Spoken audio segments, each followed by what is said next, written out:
안녕하세요, 주건느바의 쭈바입니다. 이번 영상에서는 2022-23 시즌 가장 많은 연봉을 받는 파워포워드 선수 10명을 알아보도록 하겠습니다. 해당 사항은 페이더웨이닷컴과 스포트트랙닷컴을 참고했습니다.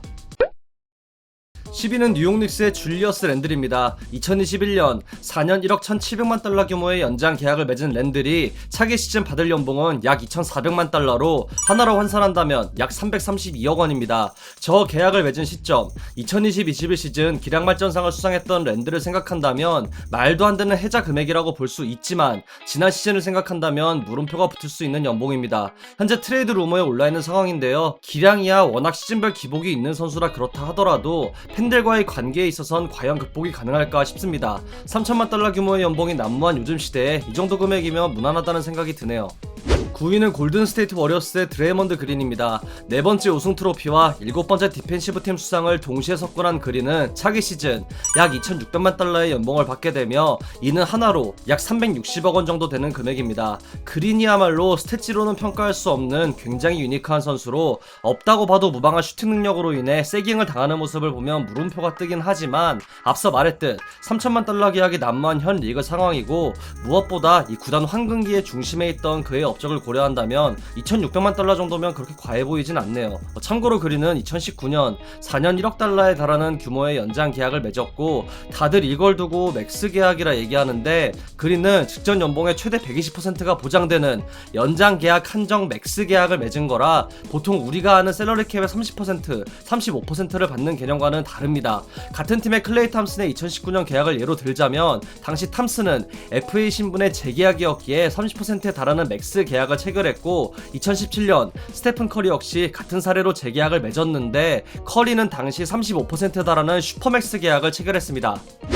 8위는 보스턴 셀틱스의 알 호포드입니다. 1986년생 노장인 호포드가 차기 시즌 받을 연봉은 2,650만 달러로 하나로 환산한다면 약 370억 원에 달하는 금액입니다. 나이를 생각한다면 당연히 과하다는 생각이 들겠지만 호포드가 플레이오프에서 보여준 모습을 생각한다면 정말 적당한 금액이라고 볼 수 있으며 현재 구단과도 연장 계약에 긍정적인 대화를 나누고 있다고 합니다. 참고로 호포드의 차기 시즌 연봉은 원래 1,450만 달러만 보장이었고 이런 조항이 걸린 비보장 계약이었는데요. 이 보스턴 구단이 호포드의 노고를 인정해 최대 금액을 안겨줬습니다. 돈도 많이 벌고 와이프도 너무 이쁘고 그저 부럽네요.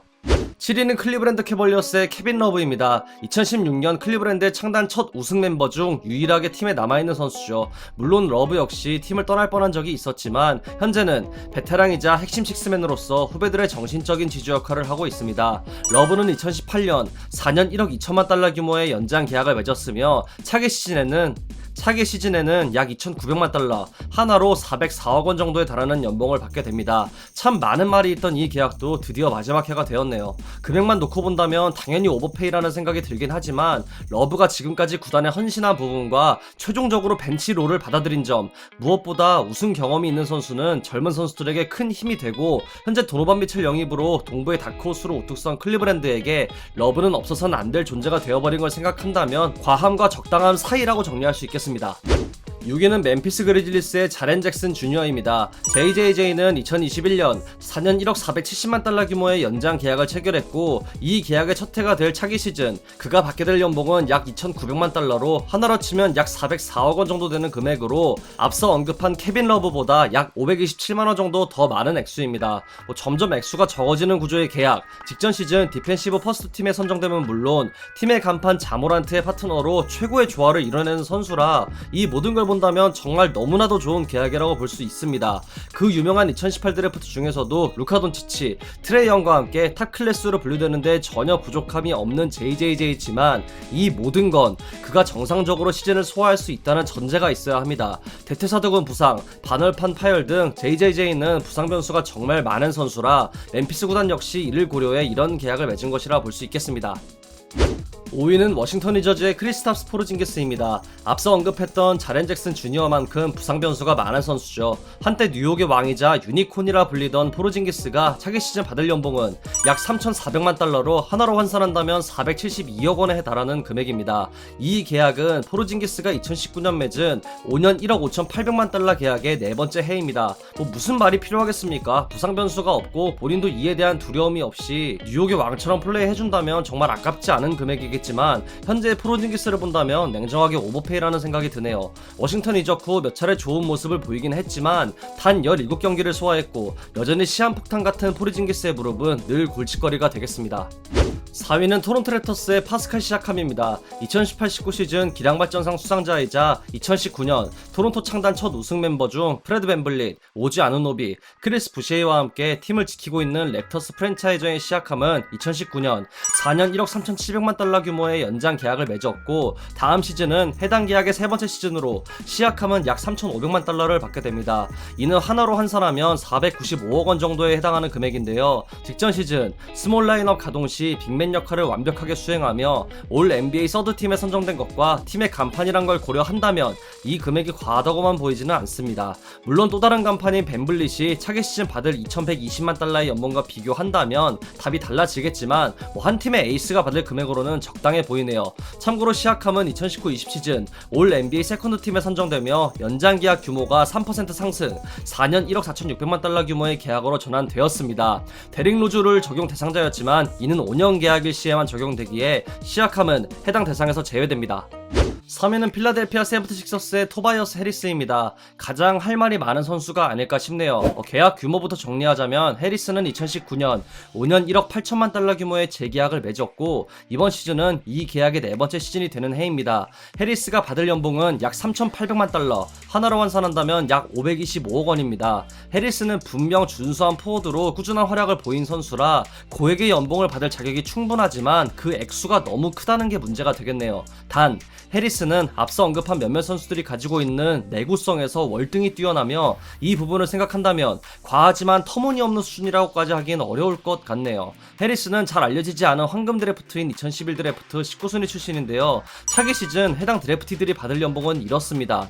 모두 어마어마한 규모인데 2019년 당시 모두 재계약을 맺은 가운데 해리스보다 큰 규모로 계약한 선수는 클레이 탐슨 뿐이며 해리스는 올 NBA 팀이나 올스타에 단 한 번도 선정된 적이 없는 선수입니다. 더군다나 해리스에게 이런 거액의 계약을 안긴 팀은 필라델피아였는데요. 당시 지미 버틀러와의 이별이 기정사실이었던 필라델피아가 차선으로 선택한 계약이 바로 해리스와의 재계약이었죠. 버틀러와 해리스의 가치를 본다면 과하다고 볼 수 있지만 당시 기준으로 해리스가 FA로 풀린다면 다수의 팀이 관심을 가질 예정이었기에 필라델피아가 어쩔 수 없는 선택을 했던 거로 정리할 수 있겠습니다. 소름 돋는 사실은 버틀러가 떠난 이유 중 하나가 필라델피아의 끔찍한 벤 시몬스 사랑이었는데 지금 시몬스는 브루클린에 있고 필라델피아 팬들의 원수가 되었네요. 2위는 LA 레이커스의 앤서니 데이비스입니다. 데이비스의 포지션이 좀 애매한데 본인이 파워포워드로 뛰는 것을 가장 선호하기에 여기에 포함시켰습니다. 데이비스는 2020년 5년 1억 9천만 달러 규모의 재계약을 맺었고 차기 시즌 약 3,800만 달러의 연봉을 받게 됩니다. 하나로 환산하면 약 530억 원입니다. 데이비스의 가치를 본다면 당연히 합당한 금액인데 앞서 언급되었던 선수들처럼 데이비스 역시 부상 변수가 존재하는 선수죠. 새삼 큰 부상 없이 커리어를 이어나가고 있는 선수들이 대단하게 느껴지며 어쩌면 NBA에 있어 최고의 재능은 내구성이 아니냐는 생각도 들고 앞서 말했듯 이걸 보면 큰 부상 없이 경기에 출전하는 해리스가 과연 오버페이인가 라는 생각까지 드네요. 건강한 데이비스는 리그 최고의 선수인 만큼 우리가 기억하는 2019-20 시즌 버전의 데이비스가 돌아오길 바랍니다. 참고로 데이비스의 팀 내 연봉은 3위이며 다들 아시겠지만 1위는 러셀 웨스트브룩, 2위는 르브론 제임스입니다. 대망의 1위는 미러키 벅스의 야니스 아테토쿤보입니다. 2020년 12월 구단과 5년 2억 2,800만 달러 규모의 슈퍼맥스 연장 계약을 맺은 야니스가 해당 계약의 2년 차인 차기 시즌 받게 될 연봉은 약 4,250만 달러로 하나 약 593억 원에 해당하는 금액입니다. 1994년생인 야니스의 가치를 생각한다면 이 금액도 적어 보이네요. 계약 당시 나왔던 야니스는 골밑만 잠그면 막을 수 있다는 한계점 역시 2021년 우승을 경험하면서 싹 다 종결시킨 상태입니다. 그냥 해당 포지션 중 순위와 금액, 심지어 앞서 해리스를 두고 얘기한 내구성까지 모든 걸 통틀어 봤을 때 가장 이견이 없지 않을까 싶네요. 또한 야니스가 연장 계약을 체결한 지 2년이 지난 현재 바이러스로 인해 묶여있던 셀러리캡이 폭등했으니 장기적으로 보면 오히려 해자 계약이 되어버렸네요. 참고로 슈팅가드 부분 1위였던 브래들리 빌은 5년 2억 5,100만 달러, 백투백 MVP 니콜라 요키치는 5년 2억 6,990만 달러의 계약을 맺었습니다. 차기 시즌 야니스와 같은 금액의 연봉을 받는 선수들로는 카와이 레너드와 데미안 릴라드가 있습니다. 오늘은 2022-23 시즌 파워포워드 선수들의 연봉 순위를 알아봤습니다. 내구성이란 부분에서 오버페이의 기준을 어떻게 잡느냐가 계속 어려웠는데 1위 선수가 등장하자 그냥 정리되는 그림이었네요. 선수들이 건강하게 코트에서 오래오래 뛰며 부상 변수라는 게 없어지는 날이 오면 좋겠습니다. 다음 영상에서는 연봉 콘텐츠의 마지막 센터 선수들을 알아보도록 하겠습니다. We can turn off every filter, so let's just shut off the feed. Just